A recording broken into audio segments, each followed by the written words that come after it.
Welcome back to my channel. My name's Lisa Jane, and if you are new here, thank you so much for clicking on this video, and if you are returning, thank you as always for your continued support. Today's video is going to be my July wrap up and bookish reset.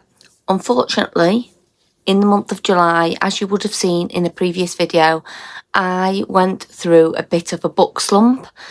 Now, I've looked back on my, where I record everything that I've read, and actually I did pick up 6 books, which is quite a lot for me. However, 3 of them were DNFs. So what I'm going to do now is I'm going to go through the books I read. So this is going to be a bit of a shorter wrap up, although they're never that long anyway, to be fair, on this channel, because I just like to, you know, give you my sort of ratings and a few thoughts, and then we'll move on. Without further ado, we will just get on into it. The first book I picked up in the month of July was The Academy by Ellen Hildebrand, and I think it's her daughter, and I can't remember, but I will put the book on the screen here so you can see it. Now, I picked this up on my Kindle. I bought it for 99p, and I was really, really excited to read it. It was like one of the ones I really wanted to pick in my July TBR, but it just never worked out that way that I could choose it. However, I have some thoughts in front of me like I always do. And I just want to say that with these DNFs, I did read quite a lot. So when I read The Academy, I actually read 144 pages before putting it down. Some things in there, literally all I've put in there is some things in there were giving me the ick. And it might be, I don't even think it's my age. I think it's just, you'll either not mind it or you will, and unfortunately for me, I didn't like it, and there was a couple of things in there, and the first time I sort of pushed through it, and then the second time I thought, no, I can't do this. I don't want to give anything away. It obviously takes place in like a college or, you know, campus setting. I didn't even really get to the part where something happens necessarily. I suppose it did happen. Here we go again. I suppose things did happen in it, but it just wasn't enough to get past the other stuff. And if you've read it, you might know what I'm talking about. And if you haven't, then obviously this is just going to be total, you know, waffle to you. But yeah, that was my thoughts on that. I just didn't like it, basically. And yeah, I didn't continue. The next book I read was Liarland again. This was on Kindle. This was actually on Kindle Unlimited though, and it was in a Am I in a book slump reading vlog, so if you want to go and see my thoughts more, you can see it there. But for this, it is a fast-paced thriller. It's based around a theme park, but it's quite a rundown theme park, and to run it they use a lot of volunteers and youngsters. The story focuses on somebody who is people, and they want this theme park, Pinelands, to be shut down. I don't know whether it was just my time reading it. I felt it was quite YA. I still haven't looked that up actually. I think I mentioned it in the vlog that I think it's YA, but I didn't know at that point. It was very YA, or it was to me. Again, I just wasn't bothered by it at all. So, although I finished it, I pushed through, because I think about at the 70% mark, 75% mark, I was ready to just give it up then. And I was thinking, this is not good. You know, I'm reading quite a lot of books and then putting them down. But then life's too short to just continue reading books that we're not enjoying. And especially when I've got the amount of books on my shelf that I do have. I did finish it, but I ended up giving it 2.75 stars. However, if I was to rate that, I would probably say it's no more than a 2. And that's probably being generous in my eyes. I think at the time I was just frightened to give it a worse rating. But if I'm going to come in on here and, you know, recommend or not recommend, as the saying might be, then I need to be really honest. And I don't think that book deserved the rating I gave it initially. So I think I'm going to have to go on to my Fable and my Goodreads and change that score. So that was book number 2. Then we saved the day by listening to an audio again. This was on my Am I in a Book Slump video, and we picked up Mockingjay, which is the third and final book in the Hunger Games trilogy. This book, honest to God, this trilogy is just fabulous. I loved it when I was younger and I love it now when I'm older. And obviously, as I've read it, I am picking up more pieces. And it all started because I'd read, I think it's here somewhere actually, Sunrise on the Reaping. And I thought, you know what, I didn't actually read the books, I only watched the movies. I'm going to go back and read them. And it's just been a great experience. I did pick up both Catching Fire and Mockingjay on audio because I was in that slumpy mood. It just felt quicker listening to it somehow for me rather than reading it, and also it just allowed me to do other things, cooking, cleaning, all them general boring jobs that we all have to do to function in life. But yeah, really enjoyed it. I can't say too much about it because obviously it is the third book in a trilogy. It's just fabulous, and it follows the same characters obviously all the way through. Go and read it if you haven't. This is your sign. The next book I picked up, another DNF, and that was The Secret Garden by Frances Hodgson Burnett. I think that's her name. I will put the book here so you can see it. And this book, I thought, this is going to be beautiful. I bought an edition. I've now actually unhauled it. I bought an edition from 66 Books, which is a big warehouse in London, and they sell books at 70% off the retail price, and you can get real bargains in there. It's excellent. If you live close by, I would imagine it's amazing to go, but obviously I don't live as close and had to travel like 4 hours to go, so it's a treat for me to go to London to visit this warehouse.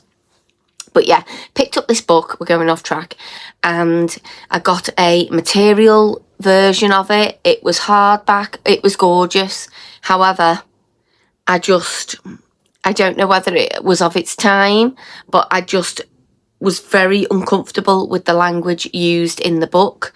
We had some beautiful pictures in the version I had as well, but I just couldn't get past this language. I think I got on this one up to chapter 5, which may have been around the 60 to 70 page mark, maybe not even that, but the language was of its time.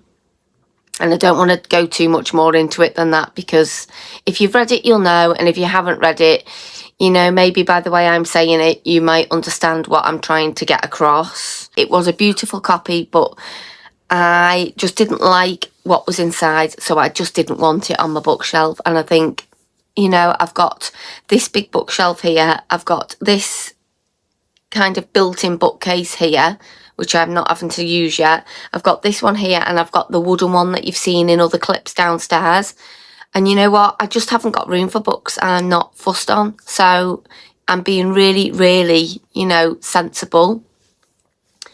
I do have a Vinted account, which I can leave like the name down below, where I'm selling off books that I'm not using. And, you know, I've been selling quite a lot through Vinted recently. So, yeah, if that is something of interest to you, I'll try and leave my Vinted link down below so that you can go and have a look at the books that are on sale. So that was book number 4. Book number 5, again, saved the day, and it was The Winged Game by Sophie Kim. I do have it actually up there, but I'm not going to get it down. I will put this book on here. It's a newer release and I loved it. I gave it 4.5 stars. It was close to a 5, and I think the only reason why I didn't is because I was in that kind of mood for a start, and then I couldn't read more than like 30 pages a day without, you know, being tired or falling asleep or different things. And I think because I just couldn't sit down and read it, you know, a good 100 pages at a time, it really took that enjoyment slightly away from it. However, it is an excellent book, and I would love, love, love, please, Sophie Kim, to see more in this series. I believe it is a standalone. I've been and ahhing, is it a standalone? Is it not? I think it is a standalone fantasy in its own right. So we won't be seeing these characters again. There may be another book in this world, but we won't be seeing these characters. But do you know what? I think there is room for other stories in this world, and I would love to see an expanse on it. That's just my thoughts. Let me know what you think if you've read it. But this is an urban sports romantasy, and it follows Keon, and I was calling her Tassa. I don't know if that's how you pronounce it. That's what I'm calling her. So it was Keon Locke and Tassa Cho. So something happens when they were younger and they don't like each other. They are involved in a sport called Carry-Witchet, and it's like a rugby type sport, but it's a top winged beasts. So we've got things like wyverns, we've got these like, I think there's dragons. They don't get mentioned a lot, the dragons, but they are there. And then there is another winged beast as well. I can't think what it was, but you've got these different winged beasts, and they obviously play this game atop them. The story is set in a contemporary setting, so it is fantasy, but there is some real world in there. We visit London, Scotland. I think there are other places mentioned in there as well. But we've also got like this messages, or like their version of like Twitter or X. Yeah, it's a mix of both. So if that's something you like, you'd be okay. If it's not, it might not be for you. The magic in this story is based on glyphs, and these have different levels from 1 to 5, covering protection to combat. To me, it did give them fourth wing vibes as well, because, you know, we've got that bond with the animal, and once you're bonded to an animal, you can actually talk to it as well. So they can talk back to you. So it was very fourth wing-esque. I loved Tassa's relationship with her animal. I don't want to go into it too much. But yeah, it was actually funny at times as well. I did find myself laughing at a few times. The animals themselves are quite funny. That's something you like. You are going to love this book. I also loved Tassa and Keon as separate characters. We find a lot out about these characters separately. So it is nice to see that depth of character being explored. I just really loved this book. I don't want to give any more away than that. I want you to go into it as blind as possible. But yeah, I highly recommend.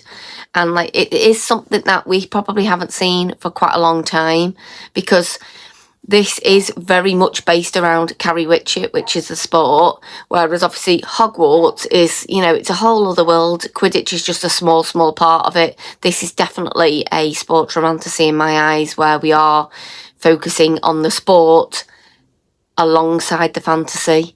So yeah, make of that what you will, but I would definitely give it a go. The last book that I DNF'd, so that's the 6th book and final book of July, was Summerween by Joss Wood. I did have it on display up here. It was a gorgeous cover. However, I just did not like the book at all. I couldn't get my head around it, if I'm honest. It's supposed to be, you know, like this simple book. However, and it wasn't hard. That's probably the wrong way. It wasn't hard to get your head around. It just didn't know what it wanted to do to me. I've just put on here, we focus on Ren and Dane, who are the main MMC and FMC. Ren used to live in Solstice Springs, where the book is based, and she has returned for the holidays. And then we had Dane, who visited because he visited when he was with his dad when he was younger, and he's having burnout from his job, so he just wanted to get away and take a break, and he goes to Solstice Springs. Luna is town mare and is very pro Halloween, so everything is very Halloween based. And you know what, the Halloween feels were quite nice in there, but yeah, didn't particularly like it, so I DNF'd this one. That is all for my wrap up part of this video. We will now go into the Bookish reset, where we look at my TBRs going forward and how well I've done, etc. Before we get started, I just want to quickly pop on in this little bit and just say, if you haven't seen my last video, please go and watch it. In fact, I don't think it's my last one. I think it's the one before that. I have created an autumn book bingo board for September, October, November. And what I'm going to do is pull 6 coordinates each month, which relates to a prompt on the bingo board, and that's going to be my TBR for that month. I would love for you to get involved. The bingo board, I am really sorry, because I think I said in that video that you could find it in the description. I found out I can't link it down there, so it is in my community tab. If you want to go over there and take a screenshot of it, please get involved and join me. I can't wait to get started. I've already started organising some books for that. But yeah, I just wanted to mention it here. Go and download this bingo board, and yeah, let's do it together. So now we will get on with what you want to know, my July statistics. If I show you my July graphic, you will see I only completed 2 out of the 8 books that were on my July TBR. And they were Liarland and Mockingjay, which is a sorry shame. But it is what it is, and, you know, we have to move on, and sometimes that's just how life is. The ones I didn't get to were... I'm trying to think what was on there. The One Day You Were My Husband, House of Blood, which was book 1, Crescent City. I did try and pick this one up, and actually I think I will like it, but it was just too much for my brain. Because I wasn't in that mood, I had to put it back down again. So I did pick it up, but just didn't finish it. We've got Broken Country on there, When in Rome, Project Hail Mary, and Reckless. They were all the books I didn't get round to, unfortunately. Books I hauled in July were in a separate video. You will have seen it. They came out a couple of days ago. So please go and watch that if you want to see the books I picked up in July. I haven't done them in this part of the video just because I think it'd have been too long. This video is quite a long one anyway, and adding a big massive book haul in the middle just wouldn't have worked. So if you do want to go and see that one, it's the video before this, I think. Just go and have a look. I just want to say there as well, that book haul was due to having a lot of gifts, and I shouldn't have to explain myself, but I feel like we as creators sometimes have to, because we can get a little bit of stick for how many books we're buying. I can buy as many books as I wish, as can you. If I want to go to the library, I can go to the library. Unfortunately, my local library isn't great. I have tried it, and it just doesn't have a good range of books, which is why I end up buying a lot of mine. However, yeah, without going into it too much, I got a lot of money because I graduated, and yeah, I used that gift money on buying books that I think I would enjoy. So we'll leave it there, and yeah, go and watch that book haul if you want to see what I did buy. Series update. I have 110 series in total on my tracker. They are not all started. I just want to preface that, because I don't want you thinking I'm in the middle of 110 series, because that would be obscene. Even for me, who doesn't mind having a few series on the go, I couldn't do that. I'm up to date with 11. I'm in the middle of 20, and I've completed 5. So out of the 110, we have, you know, looking at 36 series, we've completed 5, we're in the middle of 20, and I'm up to date with 11, so that's not too bad. I will put the series board here. These are the 20 I'm in the middle of, and this is probably going to have to, you know, get a bit smaller, or I'm going to have to do some work on these series, because there will be probably more books to add on, you know, once August has passed. So yeah, we'll see.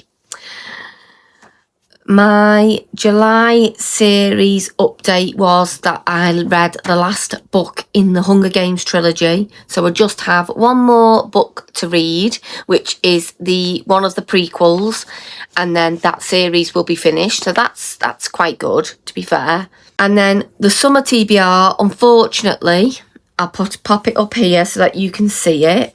I haven't really made a lot of progress on this. What I will say is I obviously DNF'd The Secret Garden, so that is a bit of an update on there. But then everything else is still in play. But we've only now got August to obviously get as many of these done as we can. But it's just given me, you know, 10 to 12 books that I would love to really concentrate on and give me some direction when I'm picking my TBRs as well. So it's not, you know, I've got to read them. It's just nice if I can get to some of them. And then updates on my 12 picks for 2026, which I'll put here. And there is, I don't think there's any change on this whatsoever. I've actually DNF'd Neverthorn now. I don't think I'm going to go back to it. I did soft DNF it, but I've decided to DNF now. So that is DNF'd. And yeah, I don't think any of the others I've started yet or read. No. So that is it. Thank you so much if you've got to this point in the video. We will obviously do our August reading wrap up and bookish reset next time, and then we will be focusing on the bingo board in the coming months. But yeah, I hope you enjoyed this video. Please let me know how your July was, because I've been looking a lot at different videos and I've noticed a fair few people have been in book slumps, and I just wondered if that was a common thing by the summer, that we get a little bit worn out sometimes with reading. I feel like my mojo has definitely come back. As I record this, I'm just at the beginning of August, because I wanted to obviously make sure I'd catered for the whole of July. But yeah, August is going well so far. I'm just looking forward to having the summer off work. I love August. It is great for that. I am a autumn and winter baby, but obviously my job allows me to have summer off, so I can't knock it for that reason alone. But thank you so much. I am just waffling now. Thank you so much for watching this video, and I will see you in my next one. Take care, everyone. Bye bye.